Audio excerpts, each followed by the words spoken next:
Bienvenido a este video tutorial. En esta ocasión vamos a conocer sobre Java Persistent API.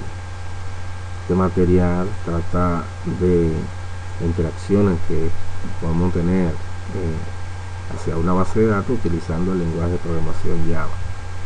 Nuevamente, JPA es un framework de Java que maneja la persistencia de datos de Java a una base de datos.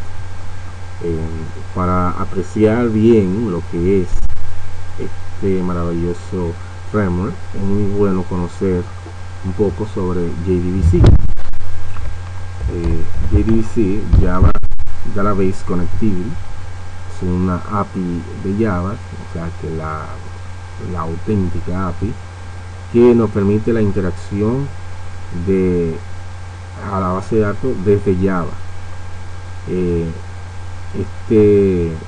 Este API, su sintaxis es prácticamente igual a la de SQL, o sea, la forma en que yo escribo una sentencia SQL para darle una orden a una tabla en una base de datos, o sea, es prácticamente igual a como lo haría en SQL. Entonces, ¿por qué viene JPA? JPA viene a sustituir esa manera de programar a una base de datos.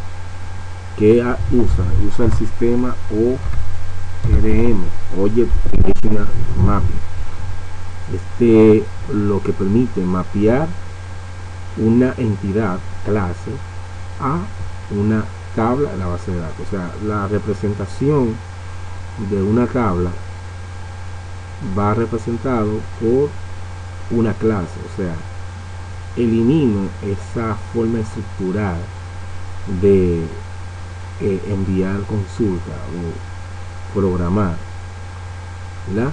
Y lo que oriento todo mi manejo de base de datos a objetos, o sea que yo sigo trabajando mi demás clase, mi demás lógica de negocio como un objeto. Eso es la gran ventaja que da JPA. Ahora vamos de un pronto a conocer algunas cosas que entran en materia cuando trabajamos con JPA. Lo primero y una de los archivos más importantes es el persistent. .xml. Este archivo es muy importante ya que contiene la configuración que necesita JPA para conectarse al gestor de base de datos y así poder hacer las consultas de lugar que haremos. Entonces, otra clase o interfaz muy importante, por ejemplo, es una clase, la clase persistent.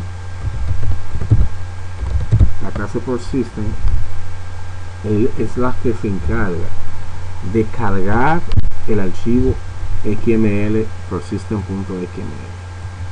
Con esta clase yo llamo a este archivo, lo cargo para que las demás clases que vamos a decir a continuación puedan ya trabajar con la conexión. Entonces, otra clase muy importante es la Entity Manager Factory. Esta clase nos permite capturar el objeto que nos devuelve la clase persistent. Al cargar, cuando la clase persistent carga el archivo de XML, él devuelve un objeto y ese objeto es capturado por el Entity Manager Factory. Ya haber hecho eso, entonces lo que faltaría es el Entity Manager y el entity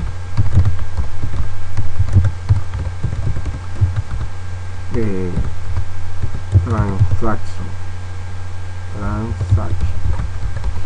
Esos dos objetos, una vez ya yo tengo la conexión, eso es lo que van a hacer las transacciones hacia la base de datos.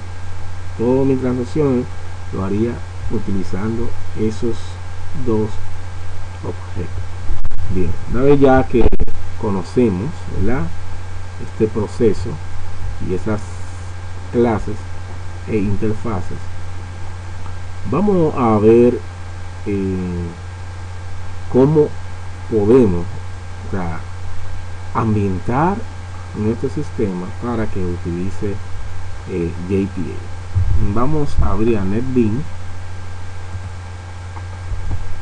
y vamos a crear un proyecto nuevo, Java Application. Vamos a llamarle JPA Test.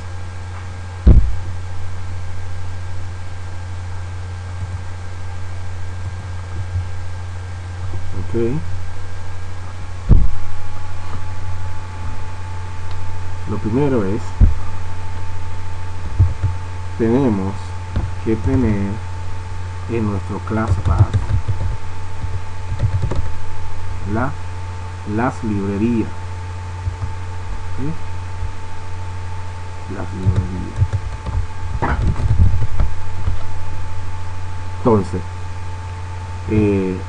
una de las librerías básicas que hay que tener es la librería, por ejemplo, bueno, depende del gestor donde se va a conectar. Si es Oracle, hay que cargar el driver de Oracle. Si es MySQL, el MySQL, así sucesivamente. Y también la de Persistent.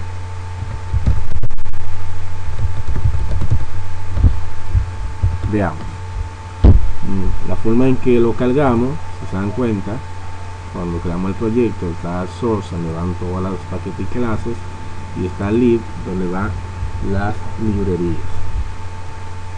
Ok, entonces pues, en la parte de librería le damos un clic derecho, Add Library, y ahí le aparece en NetBeans las diferentes librerías que ya están definidas.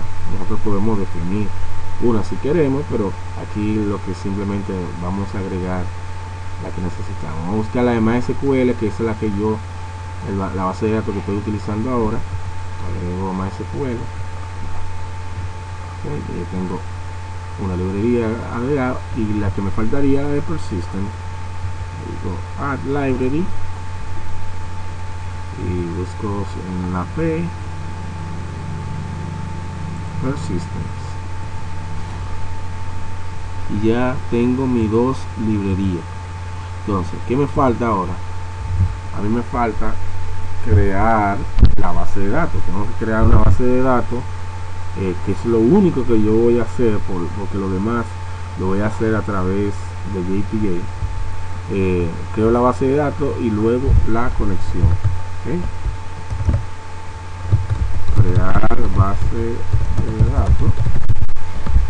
Entonces vamos a abrir aquí un editor que nos permite hacer eso. MySQL Workbench.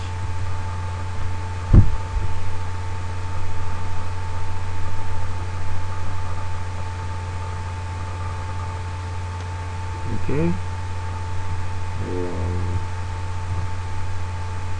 parece que no había hecho ninguna conexión. Dame crear una conexión aquí.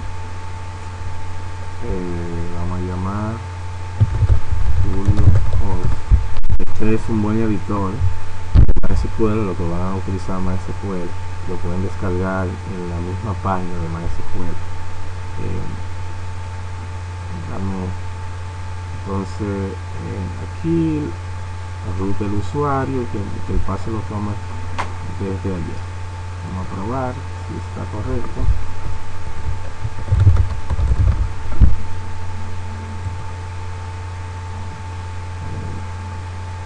dice que la conexión es correcta, todos los parámetros son correctos. Entonces aceptamos.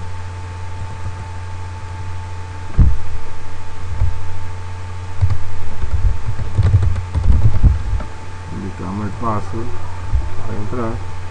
Entonces ya tenemos, hay una base de datos por defecto aquí, pero nosotros tenemos que crear una. Vamos a llamar aquí intermedio.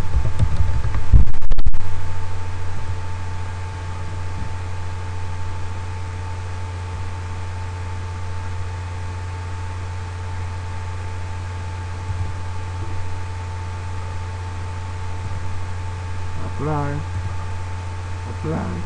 dice que ya está creado. Tengo mi base de datos intermedio aquí, no hay tabla porque todavía no le he creado. Ahora voy aquí en NetBeans, en Service, Database, acá MySQL, aquí vamos a crear una conexión, darle un clic derecho a Database, New Connection, y elegimos el driver, el tipo de driver, como MySQL que estamos utilizando, elegimos MySQL, Next, indicamos el nombre de la base de datos que ya ustedes vieron que fue intermedio, indicamos el password, hacemos la prueba si está correcto todo. Dice que successful, dice que dice successful. Recuerda que su base de datos tiene que estar, el servidor de base de datos tiene que estar ejecutándose, si no puede haber problema de comunicación. Next, finish, ya tenemos nuestra conexión creada, llama localhost intermedio. Ok, ya una vez ya tenemos la conexión, ya es un buen momento para empezar. Vamos a crear una entidad para empezar, para que así podamos ver vamos a llamarle banco, ya que vamos a utilizar el mismo sistema banco. Esto lo vamos a llamar core.entity, ese paquete, y en banco vamos a hacer esto. Esta clase que creé va a ser representación de una tabla cuando yo le indique la siguiente denotación. Digo entity,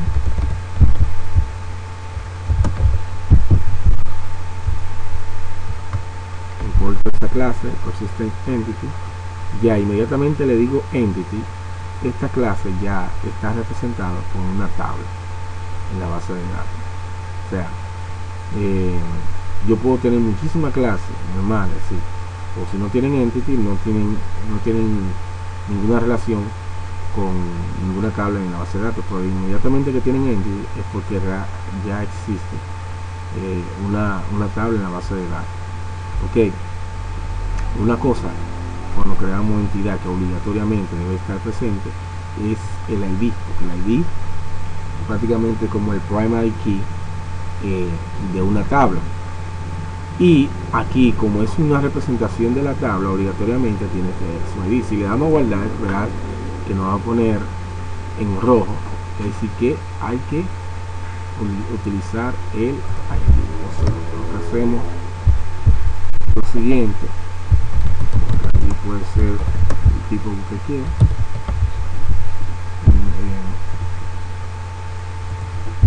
el ID, le ponemos la anotación ID, importamos, al menos ya tiene el ID, eso es mandatorio. Inmediatamente creo una entidad, debe ponerle su primary key, como también se lo haría en una tabla de una base de datos. Ok, otra cosa que ustedes lo pueden hacer manual, como lo pueden generar aquí en NetBeans, es el archivo persistent.xml. Al darle create persistent unit, se lo va a crear. Esperamos un poquito ahí cargando. ok, es el nombre del persistent unit, le pone el mismo nombre de la aplicación, entonces lo podía cambiar. Lo único que no va a cambiar es esta parte de atrás, PU, que es persistent unit, ok. Aquí estamos usando Eclipse Link como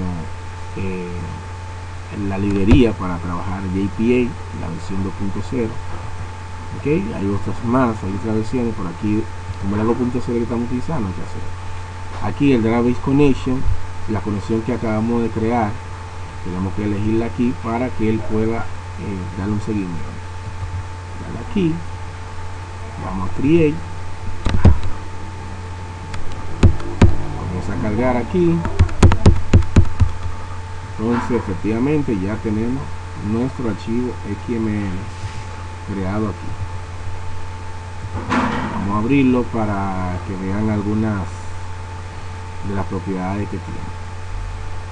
Si nos vamos al source, vamos a ver cómo está configurado. Nuevamente mira la librería, el proveedor que nos permite realmente realizar estas sentencias que nos brinda JPA, el Persistent Provider. Aquí son las propiedades de conexión, como es la URL para llegar a base de datos, que aquí yo tengo localhost, pero pudiera ser la dirección IP de un servidor donde está instalado la base de datos. Aquí tenemos el puerto, está el nombre de la base de datos, ¿verdad? Aquí nos brindan el password, ¿verdad? El driver, el nombre del driver, el usuario, y esto tiene que ver de cómo se va a generar las acciones, o sea, si las tablas solamente se van a crear, que lo vamos a explicar en la parte de diseño para que se entienda mejor. Por ejemplo, aquí lo que estamos viendo de último, create, drop o none, es cuando está en ese modo, es que solamente voy a estar creando, o sea, tengo mi esquema creado y simplemente voy trabajando sobre ello, ok. Y los valores se van agregando a las tablas, pero si yo creo un campo nuevo a una tabla, este campo no se crea, ok, no se crea cuando está en ese modo. Entonces, para que se crea, tengo que darle drop and create. El drop and create lo que me elimina el esquema y vuelve y me genera otro esquema más donde realmente incluye el nuevo campo, okay. Tiene que asegurarse de no tener esto así todo el tiempo, porque siempre le va a estar eliminando los datos que ya usted había creado siempre. Entonces es mejor, después que hace esos cambios, lo pone en create nuevamente. El null es que no hace ninguno de las acciones que vimos. Entonces esta parte aquí, ahí donde yo incluyo las entidades que tengo creadas en mi aplicación. Por ejemplo, yo creé una entidad banco, ¿verdad? Tengo que incluirla ahí obligatoriamente para que él pueda mapear esa clase junto con la tabla, ¿ok? Ya que vimos ya el Persistent XML, muy importante. Entonces vamos a ver en un próximo video tutorial cómo establecer la conexión utilizando el Persistent Unit, el archivo XML, y utilizando las clases que ya le indiqué hace un momento, el Persistent, el Entity Manufacturing y el Schema. Así que nos veremos en un próximo video tutorial.